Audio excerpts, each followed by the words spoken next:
Espíritu Santo, ven, ven y lléname de ti. Espíritu Santo, ven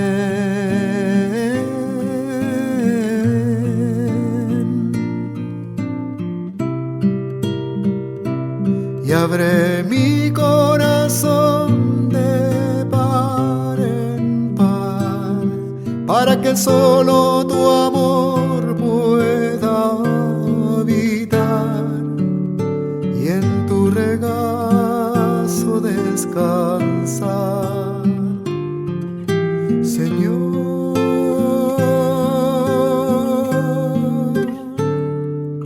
y en tu regazo descansar, mi Dios. En el nombre del Padre, del Hijo y del Espíritu Santo. Amén. Iniciemos esta catequesis poniéndonos en la presencia de Dios y pidiendo al Espíritu Santo que sea Él quien nos ilumine, nos guíe y nos conduzca. Ven, Espíritu Santo, haz venir del cielo el resplandor de tu presencia. Ven, Padre de los pobres, ven, Espíritu generoso, ven, luz de los corazones. Tú, el perfecto consolador, frescura maravillosa en nuestra alma. Tú haces habitar la paz en el sufrimiento. Eres el alivio, en la tristeza el consuelo. Luz bienhechora, ven a habitar en lo más íntimo de nuestro ser, para que seamos fieles. Sin tu presencia nada hay en el hombre, nada que sea limpio. Lava nuestro pecado, riega nuestra sequedad, sana nuestras heridas, haz flexible nuestra rigidez, inflama nuestra tibieza, endereza nuestros extravíos. A los que confían en ti y te reciben en la fe, cólmales de tus dones, concédeles crecer en ti y perseverar en el camino de la salvación.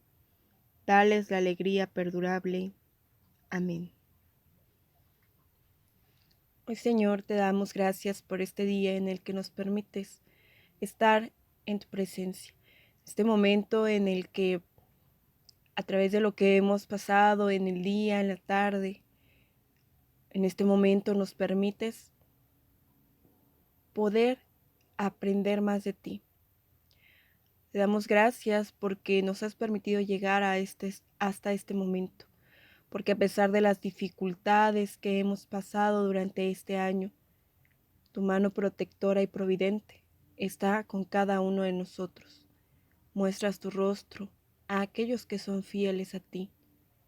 Eres misericordioso con aquellos que siempre han sido fieles a tu alianza. Das muestras de amor en todo momento, a pesar de nuestras fallas como hijos. Gracias, Padre eterno, Padre amoroso, Padre lleno de bondad, por ser tú quien eres. Te fijas en el hombre, en cada uno de nosotros, que a pesar de ser a veces tan imperfectos, a veces tan lejanos a ti, nunca nos dejas un momento sin ti.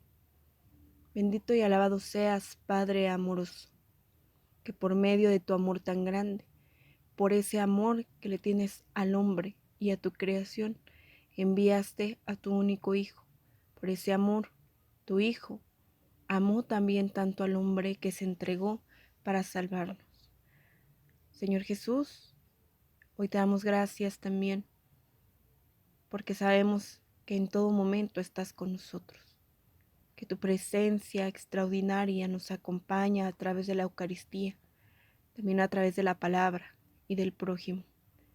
Ayúdanos, Señor, a ver en cada uno de nuestros hermanos de comunidad, verte a ti y saber también poder hablar de ti, poder anunciarte a todos los que lo necesitan por medio de nuestro testimonio.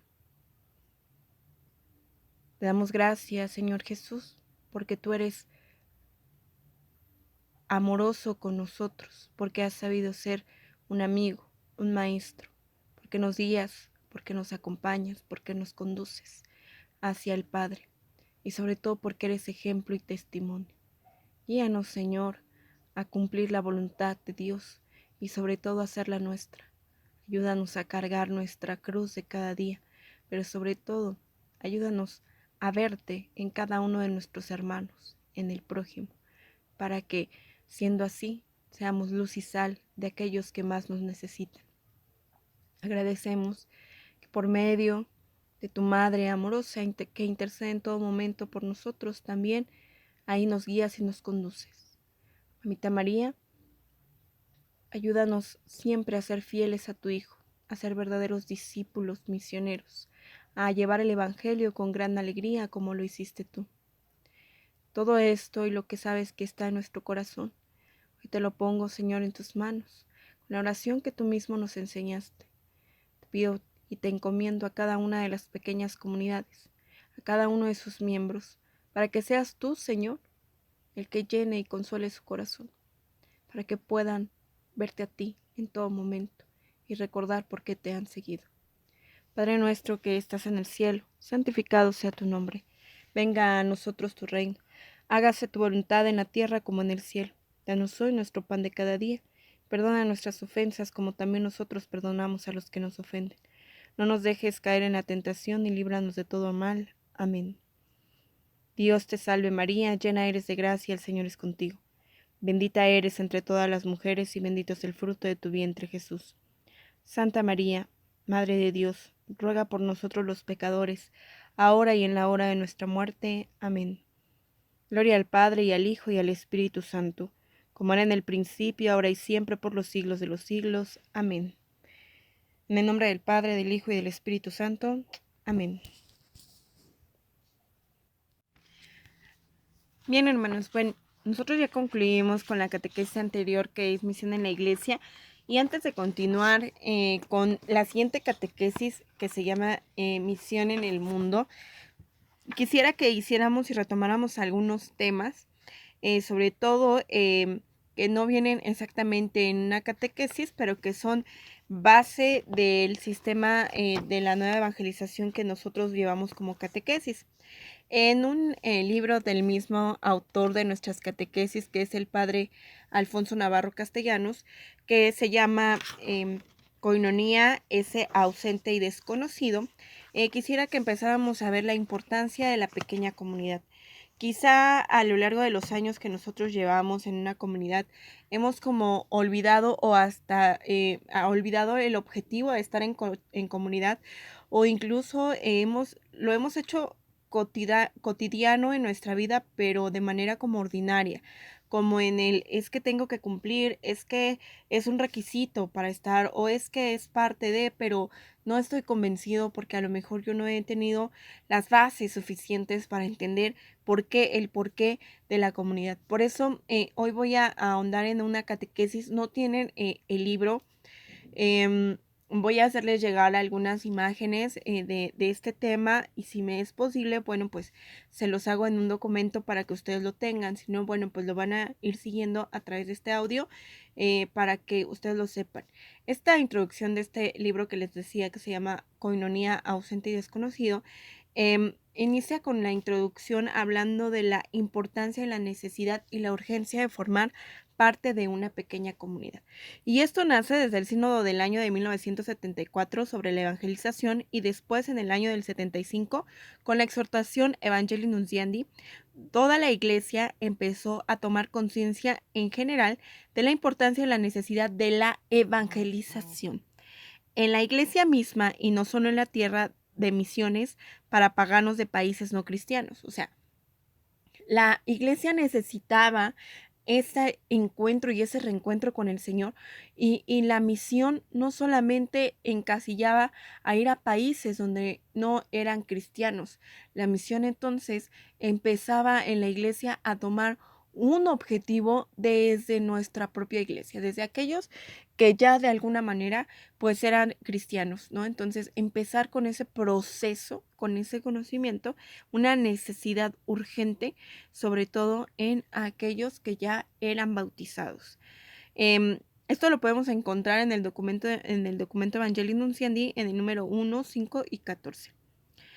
Después de la Segunda Guerra Mundial, por influjo de los misioneros franceses en África, se descubrió que el proceso evangelizador como itinerario catecumenal completo y bien ordenado, y sobre todo el querigma con la predicación misionera y primer anuncio, era necesario no solo para los paganos, sino también para los católicos bautizados en las iglesias de vieja cristiandad en Europa y en Iberoamérica. O sea, la necesidad imperante de que el anuncio del querigma no solamente se les diera a quienes no conocían a Cristo, sino sobre todo a aquellos que ya formaban parte de la iglesia y que no estaban en un proceso.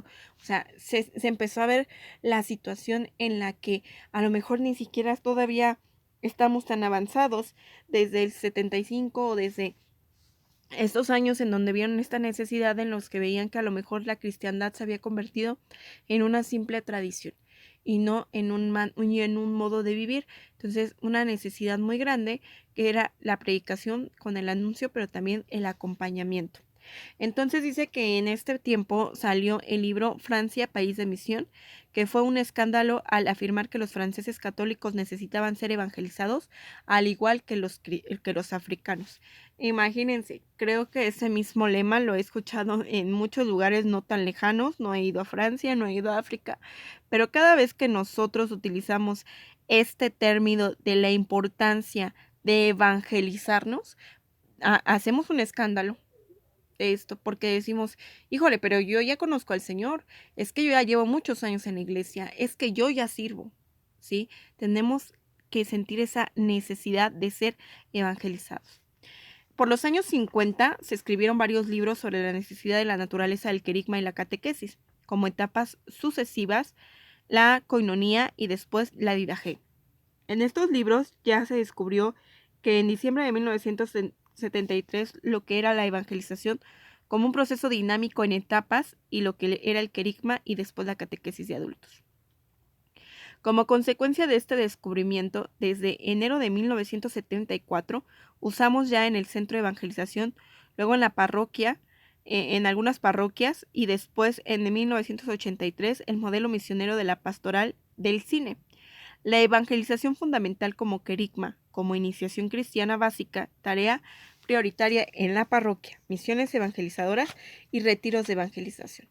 Entonces, fíjense, en este año, sobre todo en la década de los 80, pero desde los 70, se empezó a ver una necesidad muy grande de que la misión no fuera únicamente a esos lugares súper alejados, sino que la misión iniciara desde las propias parroquias. Un boom, en serio, o sea, acabamos de salir del Concilio Vaticano II, el mundo estaba revuelto en cuestiones ideológicas, políticas, sociales, y todavía viene la iglesia y dice, hay la necesidad de ser evangelizados, ¿no?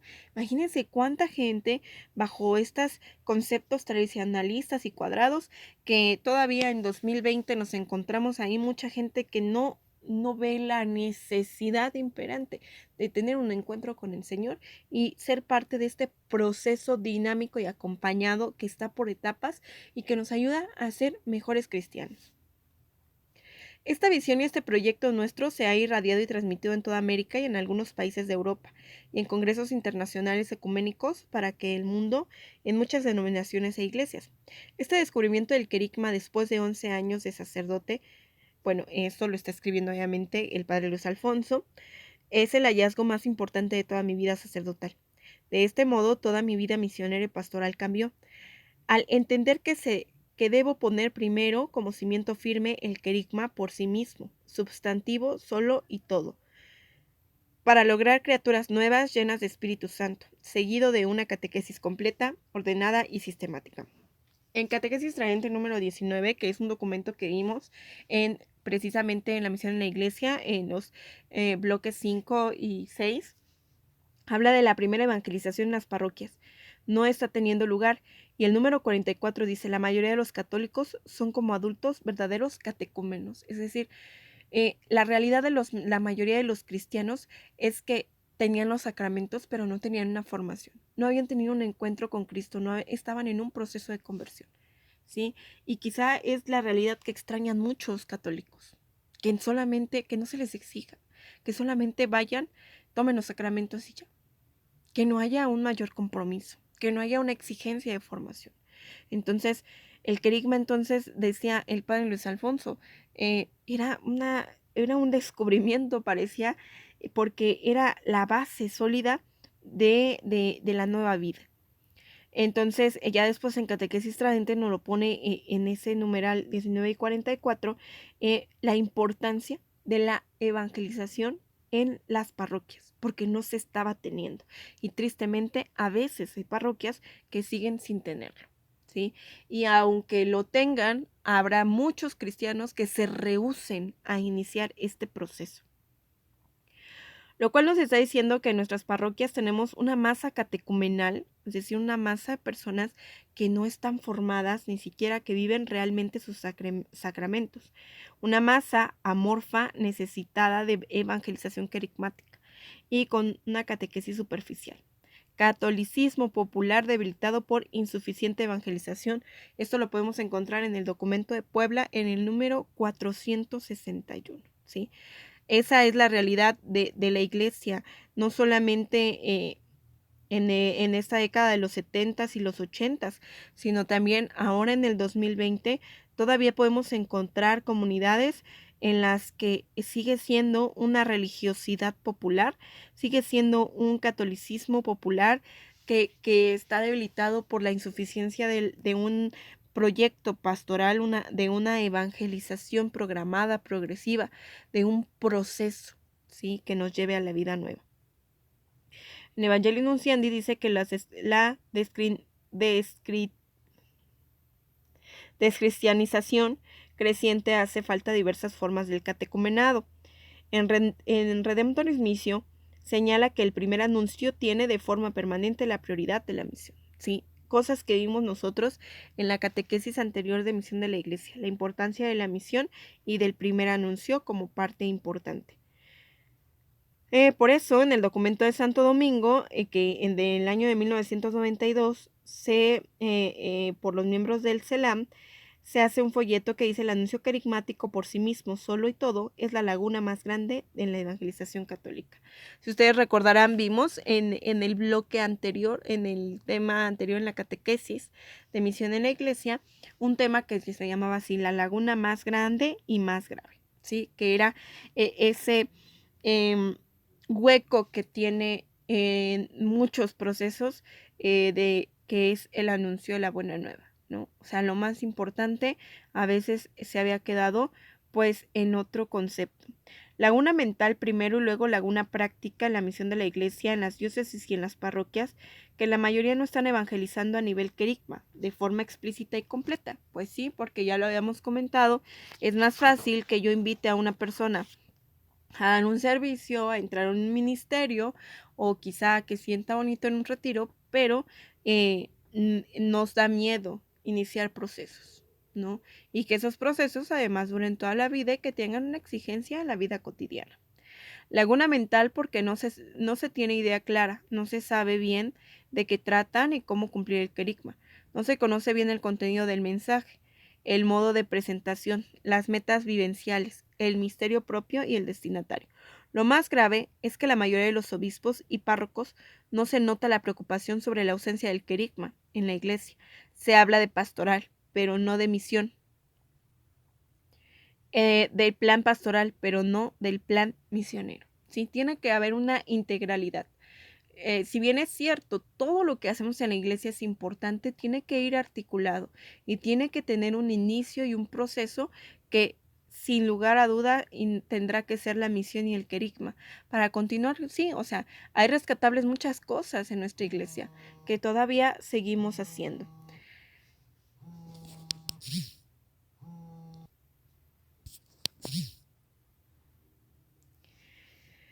Bueno, también entonces se convierte en una laguna práctica porque ordinariamente en las parroquias no se está evangelizando a nivel querigma de forma sistemática y todos. Querigma es ausente y desconocido, ¿sí?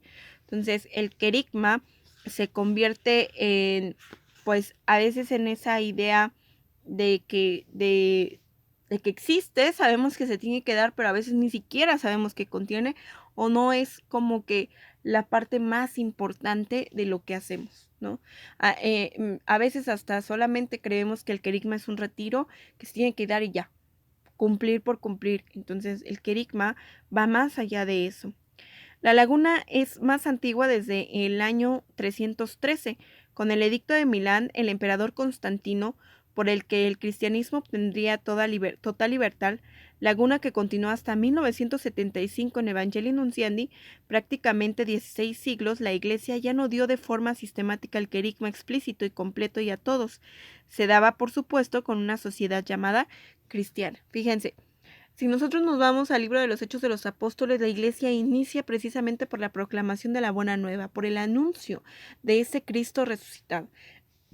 Y si nosotros nos vamos un poquito antes en el Evangelio, cuando María Magdalena va al sepulcro y se encuentra con Cristo resucitado, inmediatamente ella va a anunciar a los apóstoles que Jesús había resucitado.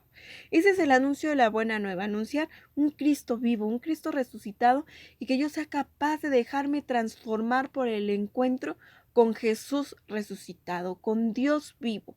Entonces, por eso María Magdalena es nombrada apóstol de los apóstoles, porque ella es la primera que anuncia esta buena nueva. ¿Y a quién se la anuncia? A los apóstoles. De ahí ellos va Pedro, va Juan al sepulcro y ven que Jesús había resucitado. Después se encuentran con él, de algunas maneras él llega a su encuentro, y entonces después Pedro hace lo mismo, anunciar a un Cristo vivo resucitado el día de Pentecostés. Y así es como ellos iban anunciando la buena nueva. Iban a cada lugar y anunciaban a Jesús resucitado. Pero llega este momento en el que el emperador Constantino hace como oficial, o sea, primero pues como que ante tanto pleito de que no sabían si eran judíos, si era una secta, si era qué, los cristianos toman un nombre, toman una identidad, y esta cristiandad, este ser cristiano se convierte en la religión oficial del imperio. Entonces, al ser la religión oficial, pues ya no era necesario el anuncio. Ya todos tenían que ser cristianos, y entonces por medio del bautismo. Y esta laguna desde el 313 hasta 1975, en la que nacían y los bautizaban, y pues iba a lo mejor tomándose una formación escasa o nula, se parte en el Evangelio Nunciandi, donde vemos esta necesidad imperante de regresar al anuncio del querigma, de no ser cristianos solamente sacramentalizados, sino que tengamos ese encuentro con Cristo vivo. En los 3 siglos, al hacerse cristiano era una decisión personal adulta y seria, con riesgo incluso de martirio, con rechazo de su familia y de la sociedad. Ser cristianos en los primeros tiempos de la Iglesia era una decisión, pero era una decisión que te podía incluso llevar a la muerte o al rechazo, ¿sí?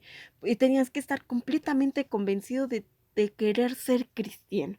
Entonces, ahora pues realmente te bautizas, eres cristiano, y después ves si quieres ser o no vivir bajo esta cristiandad. Desde el siglo II hasta mediados del IV se llevó el catecumenado, que duraba varios años, con el cimiento del querigma y una larga catequesis, no solo para conocer la doctrina cristiana, sino para transformar la vida según las exigencias del Evangelio, y todo esto para llevar con sólida preparación a recibir los sacramentos de la iniciación cristiana, el bautismo, la confirmación y la Eucaristía. Todos se preparaban para ser cristianos, ¿sí? Entonces, este catecumenado, que era la preparación para recibir los sacramentos iniciales, empezando obviamente con el bautismo, era ese proceso en el que el que se postulaba para ser cristiano tenía que pasar por un proceso de transformación, y entonces sí recibir el bautismo, ¿sí? Duraba varios años, o sea, dependiendo del tiempo, o de la experiencia y el testimonio que iba dando aquel que quería ser cristiano. Ahora, bueno, pues solamente es con el querer que el niño sea bautizado, y a lo mejor después el joven y el adulto, el niño más grande, pues sí pasa por un proceso de catequesis y de formación, pero todavía no se alcanzan estos principios de la iglesia primitiva, en donde pues para ser un cristiano se tenía que pasar por el cimiento primero del encuentro con el Señor, una larga formación catequética para empezar a tomar los sacramentos de iniciación. De pronto, todo fue cristiano. Sociedades y ciudades eran cristianas, como resultado del edicto del emperador, no por decisión personal y después de larga preparación. En reacción a esto surgieron ermitaños y anacoretas y en las primeras órdenes monásticas, al constatar que la vida cristiana profunda, no como en la época apostólica, no era posible vivirla en una sociedad llamada cristiana. Ellos no quisieron inventar o crear una vocación especial, quisieron solo producir la vita et via apostólica, descrita en los Hechos de los Apóstoles, en el capítulo 2, 42 al 47, en el 4, del 32 al 35 y en el 5, del 12 al 16. ¿Sí? Entonces, fíjense, empezaron a surgir personas que empezaron a vivir su ser cristiano lejos de esta sociedad cristiana que podemos decir que estaba errada, porque no tenía la claridad del cristianismo inicial, ¿no? O sea, solo era por un edicto que se era cristiano, pero no por una decisión de corazón, una decisión de la voluntad que nos llevara a vivir verdaderamente como los primeros apóstoles. Entonces, estos primeros grupos de ermitaños, de personas que se iban a vivir a los monasterios, que buscaban realmente esa esencia del cristianismo. La vida cristiana sólida y profunda se conservó en los grandes monasterios para la base del pueblo. Era solo las devociones, más o menos mágicas o mezcladas, de paganismo y la liturgia, de la que pronto llegó a no entenderse nada. ¿Sí? Cualquier parecido con la realidad es mera coincidencia, o sea, una mezcla de cristianismo con ideologías paganas, ¿no? O sea, eso es lo que vivían realmente en el pueblo, devociones populares. De eso se basaba la cristiandad de ese siglo. De esos 16 siglos, nos cuenta también la historia. Dice, ni querigma, ni catequesis, ni Biblia, ni liturgia, porque todo estaba en latín, que quedaba reservado a los monjes y a los clérigos, peor tantito. O sea, perdidos completamente esos cristianos que poco podían entender de lo que realmente se celebraba. Todo en latín, ¿no? Y no tenían acceso a una Sagrada Escritura. Y si asistían al culto, pues entendían lo que podían. Prácticamente desde entonces se ha dado por supuesta la evangelización en la sociedad y familias cristianas, y la Iglesia no comunicó más que la evangelización querigmática y dada solo en catequesis elemental y superficial, y en eso las ciudades capitales, porque en el campo y en las pequeñas poblaciones seguían siendo paganos. De la palabra pago viene precisamente de la expresión de paganos. O sea, ahora sí que dependía de los dioses a los que creían o que les hacían como un favor, ¿no? Entonces, pues realmente estaba, pues, entre comillas, dicho que había una sociedad o que las familias eran cristianas, porque realmente, pues, no tenían la base, o sea, había una mezcla de creencias que ni siquiera entendían. Que yo creo que es mucho de lo que vivimos ahora, ¿no? O sea, hay prácticas y situaciones que se piensa que están bien cuando realmente pues es una mezcla de la propia vida que vivían. O sea, podemos pensar que había una mayor formación en la ciudad, ¿no? En las capitales, porque pues en los campos, pues si en la ciudad estaban mal, en los campos era aún peor. Después de la salida misionera, debería de llevar a todos los jóvenes y adultos a vivir una forma completa, un retiro de evangelización querigmática, como puerta por las que todos deben de pasar, y como cimiento primero de la tarea misionera de la Iglesia, de la vida cristiana. Por eso se llama primer anuncio. Así como el bautismo se convierte en la puerta de entrada para ser cristiano, el querigma tendría que ser esa puerta por la que todos deberíamos de pasar para entonces sí tener ese proceso cristiano, ese cimiento de vida de la buena nueva. Ahora tenemos problemas que agudizan la situación: el secularismo, el racionalismo científico, la tecnocracia, el materialismo, el consumismo, el hedonismo, las ideologías contrarias o refractarias a los valores cristianos, toda clase de esoterismos, escuelas o caminos iniciáticos que presentan alternativas diferentes o contrarias a la fe cristiana. Esto que vemos que una realidad en la década de los 80 sigue siendo una realidad presente. Tal parece que tanto el cristiano como el hombre busca siempre la manera y las alternativas para justificar su fe con devociones lejos realmente del cristianismo. Mm, Aunque la realidad es que tenemos muchos documentos que la Iglesia nos ha exhortado de una y otra manera desde el Concilio Vaticano II, Evangelii Nuntiandi, documento de Aparecida, los documentos de Puebla, y lo más reciente, la Evangelii Gaudium, y siempre nos exhorta a esta renovación pastoral, a este encuentro, al querigma como base, el encuentro como base. Hay otro documento, la Iglesia en América, documentos que llevan no un año, 2 años, 10, 20, 30 años formando parte del magisterio de la Iglesia y que no nos hemos atrevido a vivir. Esa es la realidad. A partir de esta realidad y situaciones históricas lamentable y triste, debemos tomar conciencia de esta laguna y de sus consecuencias en el pueblo católico. En estos últimos tiempos se cuestiona el dar el anuncio explícito de Cristo de forma más inmediata y directa, sobre todo en tierra de misiones, pero también en nuestro país católico. Se da únicamente una preevangelización, solo un diálogo religioso, el anuncio explícito y directo a veces no llega nunca. En esta línea se puso al final el documento de Santo Domingo, el relato de los peregrinos de Emaús, donde por influjo de la visión de los obispos brasileños se habló primero de la diaconía de la Iglesia para que la sociedad, con presencia y acompañamiento, servicio en la dimensión sociotransformadora, pasando luego gradualmente en el diálogo interreligioso y con las diferentes culturas y religiones, y no solo entonces el anuncio explícito para poder dar un testimonio eclesial más coherente, ¿sí? Vemos entonces en este pasaje de los discípulos de Maús cómo hay un proceso de acompañamiento, ¿no? Jesús mismo acompaña ese proceso después del encuentro, ¿no? Debe de haber un acompañamiento después del encuentro en el que nos lleve a encontrarnos con Jesús palabra, con Jesús Eucaristía y sobre todo a ser servidores y evangelizadores unos de otros. Por falta de evangelizadores verdaderamente testigos ungidos y haber solo racionalismo sin vida, se dan rodeos de intelectualidad o de apologética.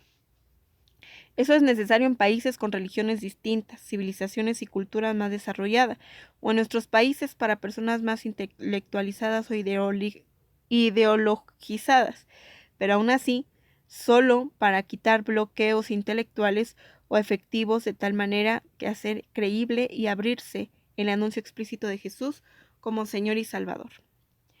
Nosotros damos una preparación previa que más que apologética y preevangelización es contagio testimonial y misiones evangelizadoras, donde se da un anuncio querigmático compacto y sintético, y se invita a la respuesta global, y después de pasar por la casa de preparación y verificación, se da el retiro de evangelización querigmático completo.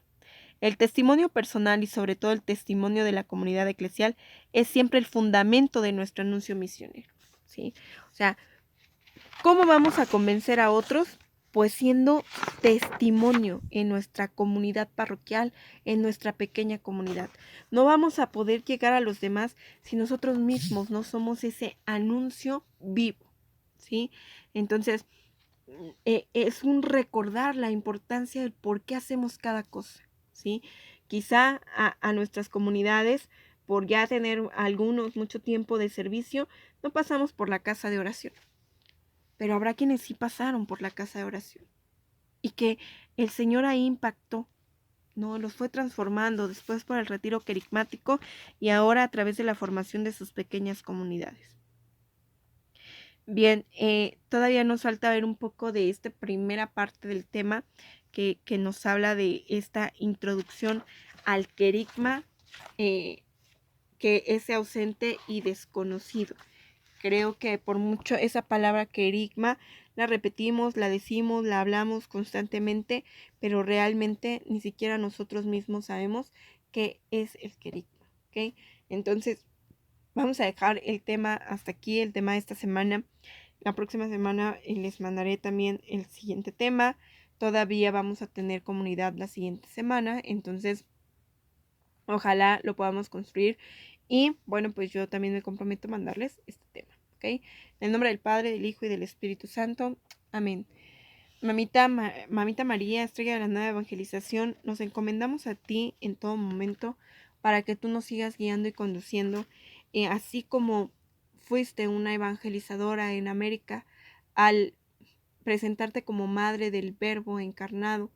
Te pedimos, Madre, que nosotros también podamos ser verdaderos evangelizadores en nuestra tierra, sobre todo en nuestras parroquias, y que a través de ese testimonio, de ese anuncio de la buena nueva en nuestras comunidades parroquiales, en nuestra pequeña comunidad, nosotros nos convertamos en testigos vivos. Dulce Madre, no te alejes, tu vista de mí no apartes, ven conmigo a todas partes y nunca solo me dejes. Ya que me proteges tanto como verdadera Madre, haz que me bendiga el Padre, el Hijo y el Espíritu Santo. Amén. Santa María de la Palabra, ruega por esta iglesia evangelizada y evangelizadora.